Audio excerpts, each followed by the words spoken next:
Hi guys and welcome to Beinkamp Draws.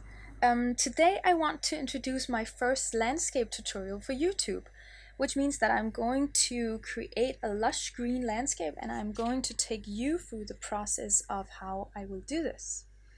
And I'm also recording a little bit differently this time, which means that I'm actually putting my sound over my video after I've done it. Normally I sit and I talk while I draw, and maybe that is honestly best, but I'm gonna try this out.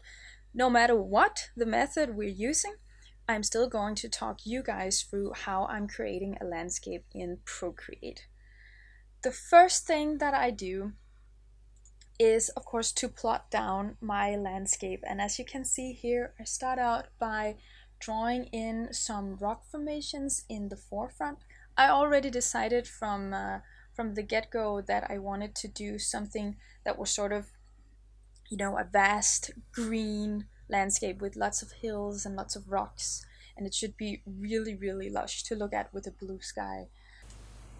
And of course with all perspective drawing, it's important that you have some contrast with what you're doing in a landscape, and landscaping is perspective drawing in my opinion, which means that in the forefront here you have to be mindful that you're placing something that is very big so as to signal that you are now in your foreground. Then you have your middle ground right here, stuff get a little bit smaller. Then I have quite a big rock formation over here, but you can still tell that it's smaller than this one and it's in the distance. And then at the very back here I have very small hills and rocks.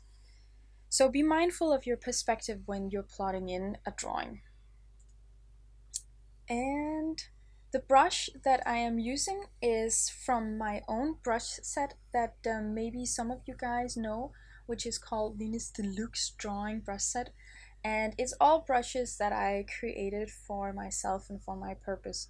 I would still like to say that for this tutorial you can easily use the other brushes in Procreate to create this layout and this sketch. I just really like my own brushes. And for this drawing for the sketchwork, I'm using the line detail, which is one of my favorite for plotting in the sketch. So then we go back to the drawing. We now have a layout. So far, so good. What I'm doing now is I am finding the color that I want to use for my sky, as you can see here. And of course, what I'm doing when I apply the color is I make another layer and I put that layer below my line art so I don't smudge it out. Basically, for this step, it's very important for me to not be so fixated on details. As you can see, I'm actually making some very loose strokes and I'm just trying to plot everything in. This can be a little bit difficult for me, honestly, because I am the kind of person who really wants to, as soon as possible, to get into the detail of the drawing, but I have to settle with the fact that when you start out your coloring, you have to do it in a very superficial way. So as you can see here, if I just speed it up a little bit, I just make my own decisions on what kind of green would I like for the hills. I picked this light blue for the sky, and I just gently plot it in. So we're speeding it up now so we don't have to wait for my coloring. Oh yeah, and if we just go, if we pause this one, what I did before, we can just go back a little. What I did there was that I dragged the color of my palette straight on to my canvas, and as you can see here, there's threshold, which is now at 6.7. When I drag my cursor on the iPad to the right, I can make the threshold, what can you say? I can make it appear as if the threshold between this color and this color is somewhat vaguer, and that will make the color blend in with the color next to it in a very easy and much more compliant way, so it looks a little bit thicker. And that is a really good idea if you want to use the color drop tool like that. And then I go in and I start picking my other colors. And for the rock itself, I wanted something that wasn't brown or sandy colored. Actually, this can appear a little bit bluish, but it's actually closer to the green. It's difficult to tell, but it makes it appear as if there is more coherence between this color right here and the green color next to it.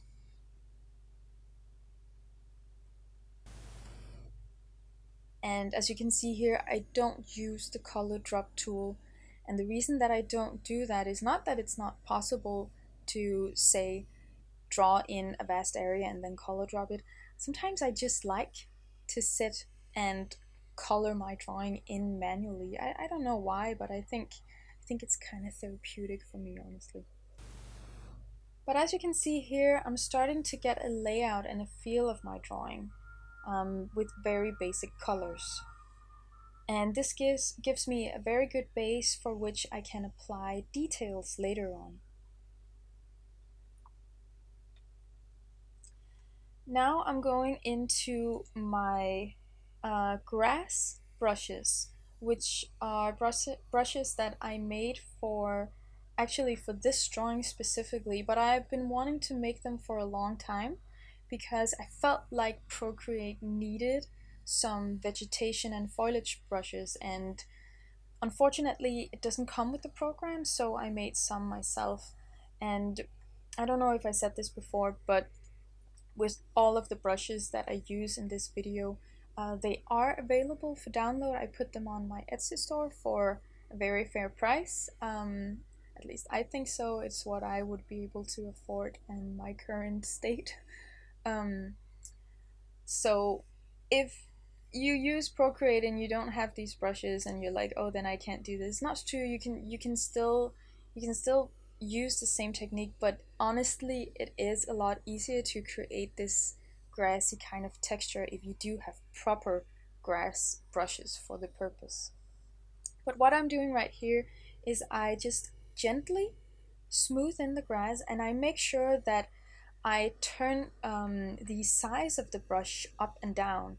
And the reason that I do that is because I want it to vary. But in my brushes, I actually already programmed them so that if you have a lighter touch and apply less pressure on your iPad, it does become smaller. And this is really good because variation when you're creating, especially a nature environment, is really the key.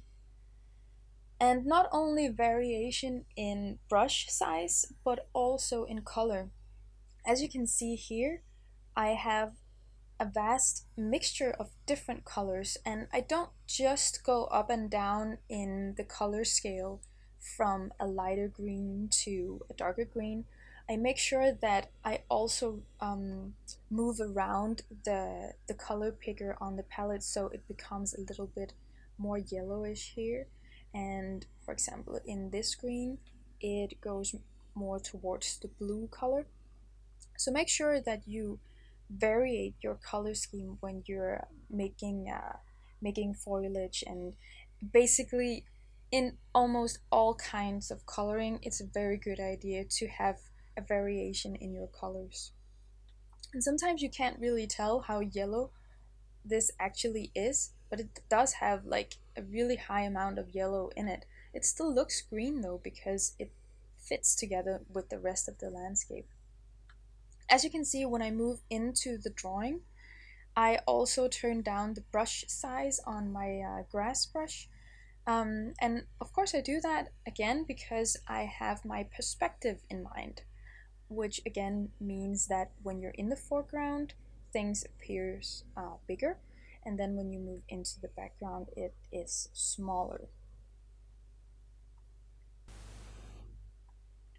Now what I'm doing right here is I'm actually applying some darker green to the foreground.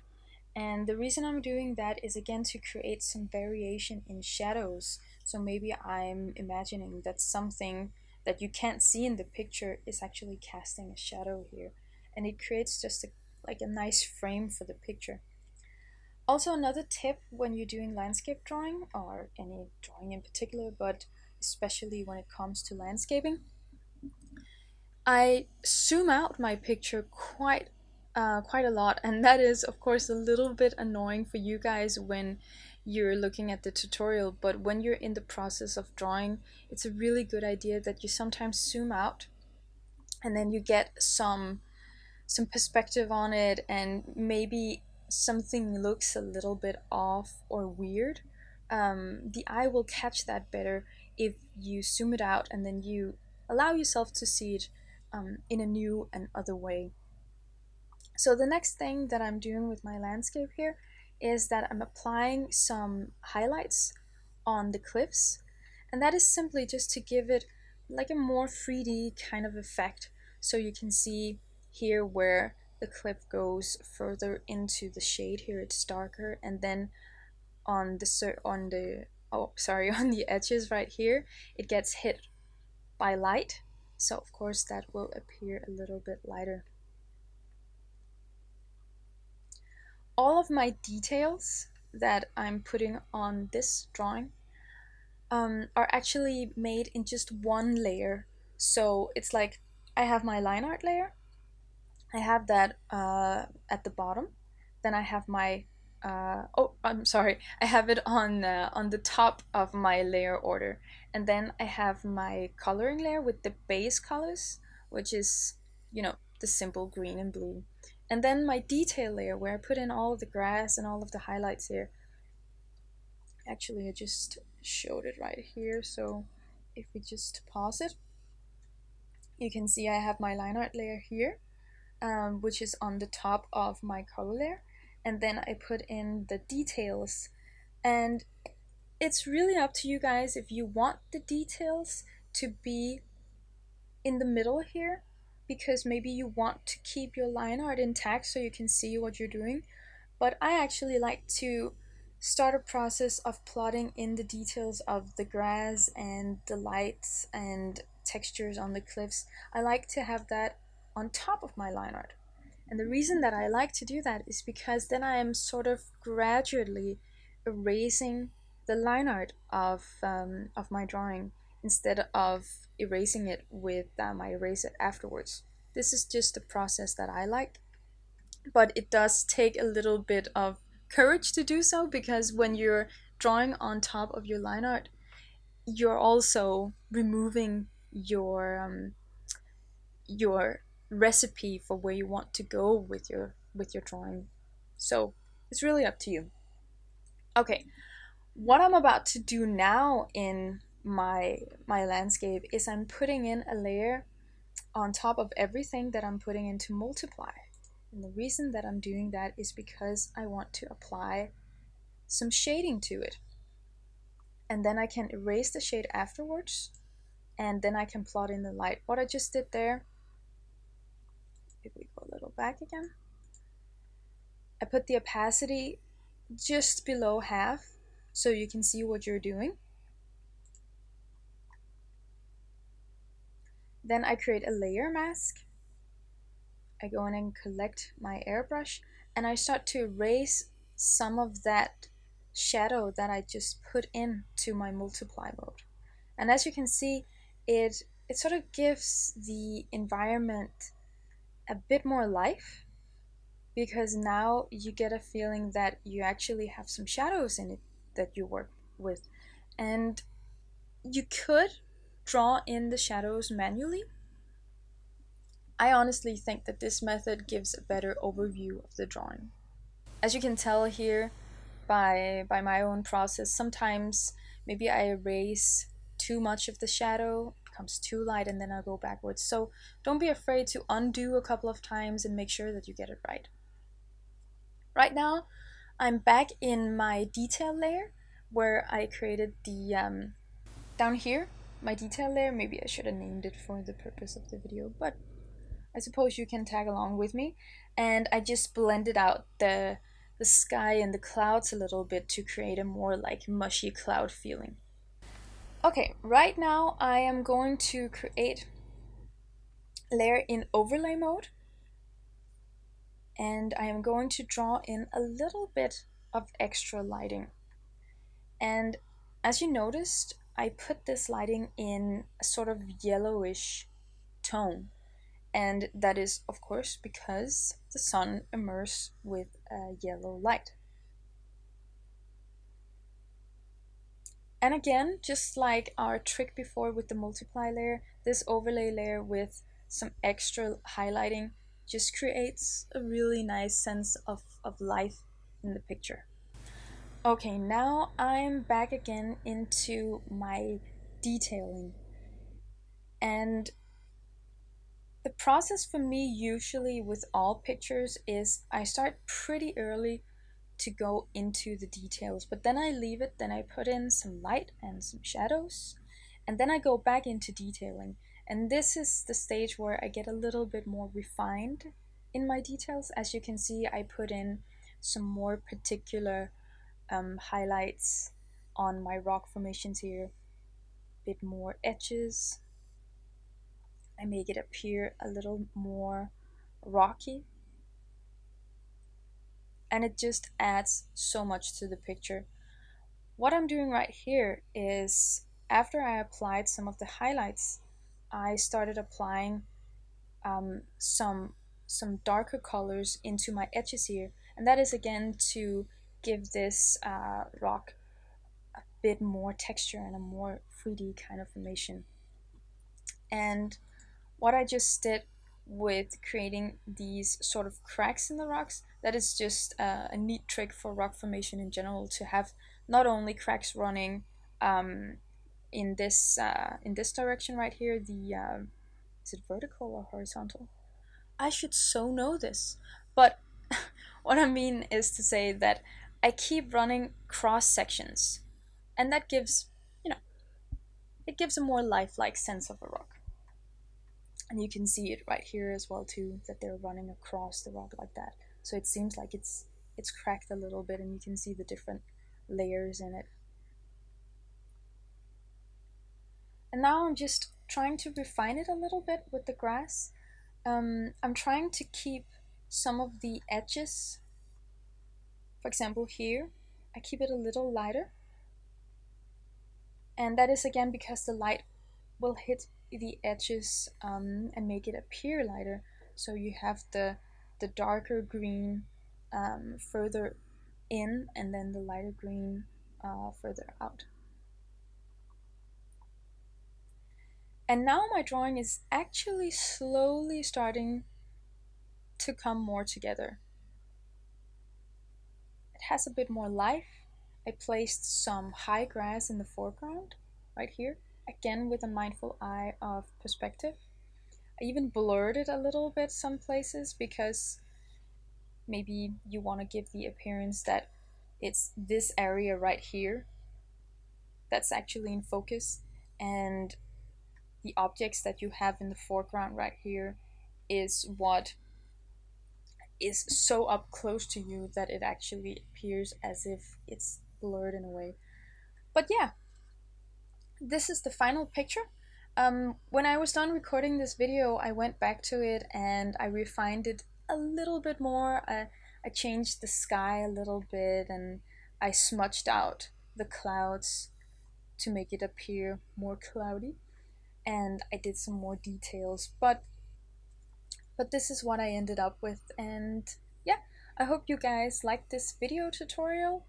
I don't know if this is gonna be my preferred method of recording, but I still hope that you gained something out of it and that you were able to tag along with this video. And if you have any questions about the brushes that I used or the methods that you felt like I could have explained better, you're very welcome to leave a comment or write to me privately. My email is on my about. And yeah, thank you so much for watching. Give a like and subscribe if you want, and have a very lovely artful day. Bye!